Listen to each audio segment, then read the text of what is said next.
Right, we should at last be ready to start putting everything back together.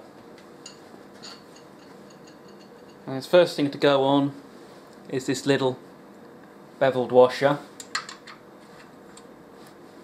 and then after that the clutch bush, and this has to be sealed to the shaft, so it just has a little skin, and you know, this sort of quantity is basically plenty. Just a little smear of Hylamar around there, and we'll give that a few seconds to flash off, let the salts evaporate a bit.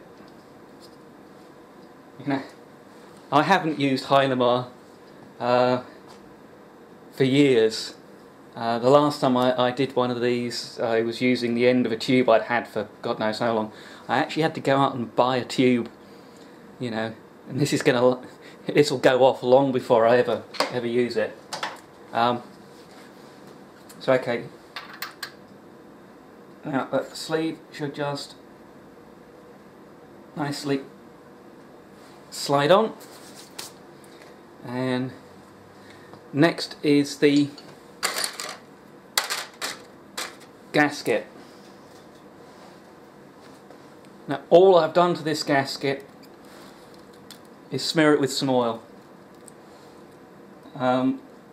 These engines have got decently wide sealing faces, and they really do not need sealant on a gasket like this, or the rocker boxes. You know, the two crankcase halves go together with some silicone sealant. In fact, I believe they deleted the centre gasket in order to make them more oil tight. The cylinder base and head gaskets again go on with the silicone, and very, very small amounts. The last person to be inside this engine had used some kind of sealant on it, and I've been picking bits of it out of the engine, and in fact this is the oil strainer, which has now been given a wash, and you can see it's covered with all these little black speckles, and those are all bits of sealant. Now anything much smaller will have gone through the mesh and through the crank. So, you know, if it doesn't really need sealant, don't use sealant. Anyhow, we just put those two screws in to hold the gasket in place, and we have a couple of little things to make our life easier. This is a tapered sleeve that I inherited with one of my previous bikes. Came with a whole lot of tools. You've seen one of the oil seal tools, and that just slips over the end of the camshaft. And this is the little tapered sleeve I made, which fits over the input shaft on the gearbox, and we'll give those a little squirt of oil.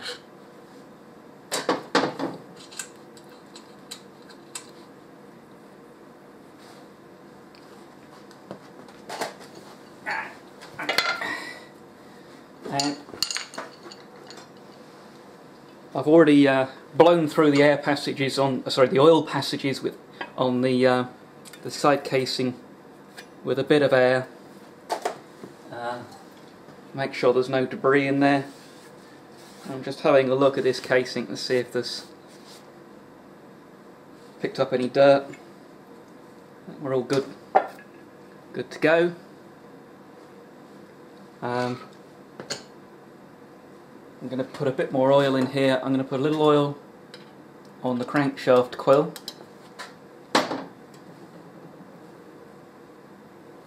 and on the seal in the side case, and on this little neoprene sleeve down here, which forms the seal between the oil passages in the side case and the oil pump. So I was looking for a couple of bits of 6mm studding earlier on, and couldn't find any easily to hand. And actually this is probably better. What I've got here is those long bolts that you saw me using to dismantle the clutch. And what I can do with these is feed them through the case.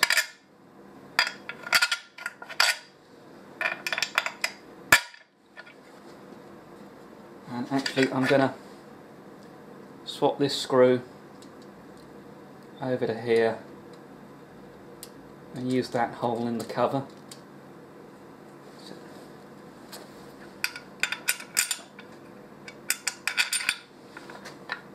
I'm just going to start that into the engine case, and this one at the front here.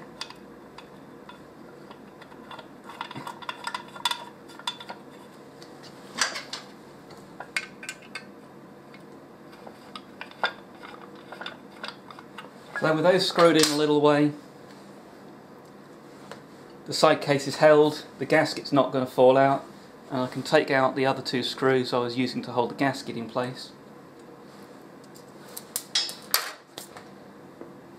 And now all I've got to do is slide the casing across. It's a good idea, like I did when dismantling, keep a thumb on the end of the kickstart shaft. At some point we're going to have to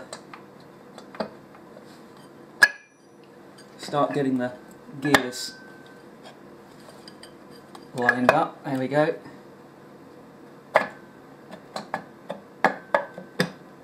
And there we go. We've slid home. And I can start putting the case screws in. The original steel screws were a bit corroded, some of the heads are chewed up, so I'm going to put in some stainless steel ones. And these aren't a a high tensile application, so these are cheap from Screwfix. They don't do a huge number of stainless fasteners, but they do these M6 cap heads, really nice and cheap, and it smartens everything up a bit.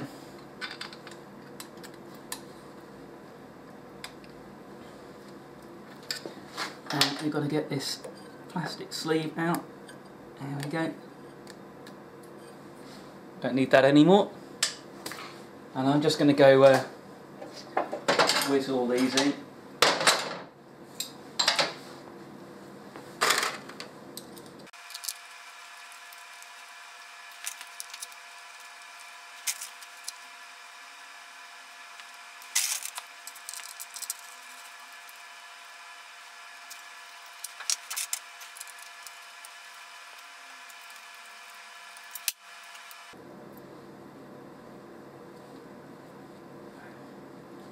Now, I don't like the feel of that screw. I thought I'd been round and cleaned all these threads. That might be one I missed. Yeah, that's come out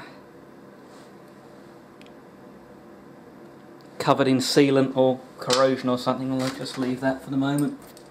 What are you looking at? Another couple down the bottom here.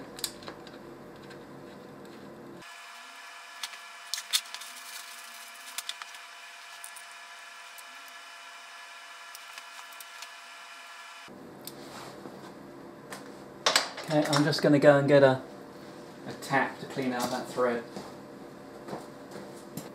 And I'm just going to go into the hole with the drill bit first of all, and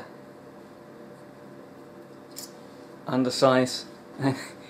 Yeah, I missed this the first time round, but you look at what's down the bottom of that hole. You know, if a fastener doesn't feel right, take a look, see what might be going on. Don't just pile it on in there. Oh, there's a lot of stuff in there. Okay, that feels like we're back down to metal. Now, ideally, I'd have one of these in M6, and this is a spiral flute tap. And I really don't buy hand taps anymore, I only buy machine taps. And the advantage of the spiral flute is it pulls the material out of the hole as it goes in, and you don't have to keep backing it off to stop it jamming up. And what I do have is a spiral point tap, and it's a very good quality tap, and I'm just going to run that in to clean out the last bit of rubbish in there.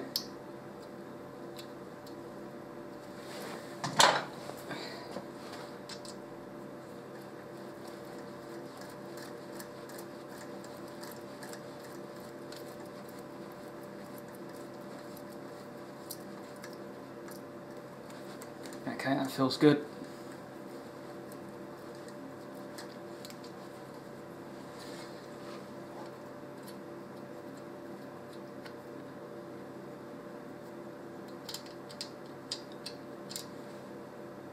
Yeah, I didn't pull out too much more.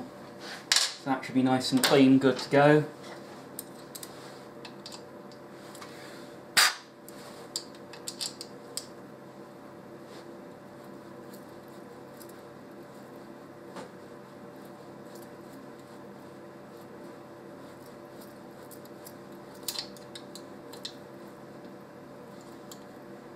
Lovely.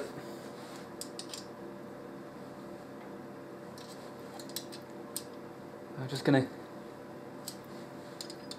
gradually tighten these all up.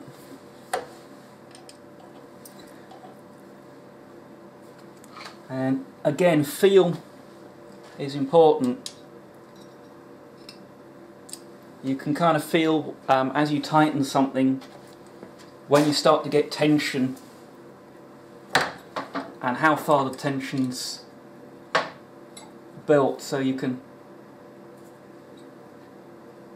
really feel quite accurately when you've got the right kind of torque on these things. And you know, these will get re-torqued in a little while after the engine's been run. I've got an access problem here, so we'll go back to the spanner trick.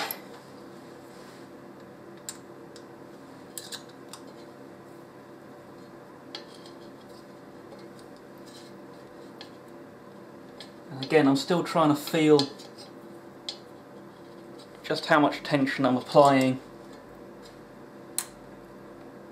There's many an old school mechanic would decry the socket set, because every fastener had the same length handle, and that's when people started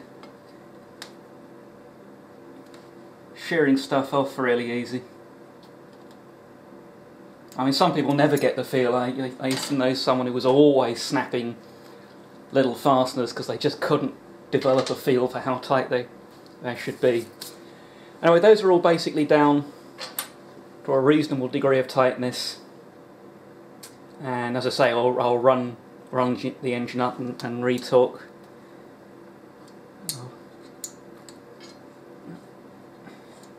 And it's worth going around a couple of times anyway, because as you tighten one fastener, the next will move a little more.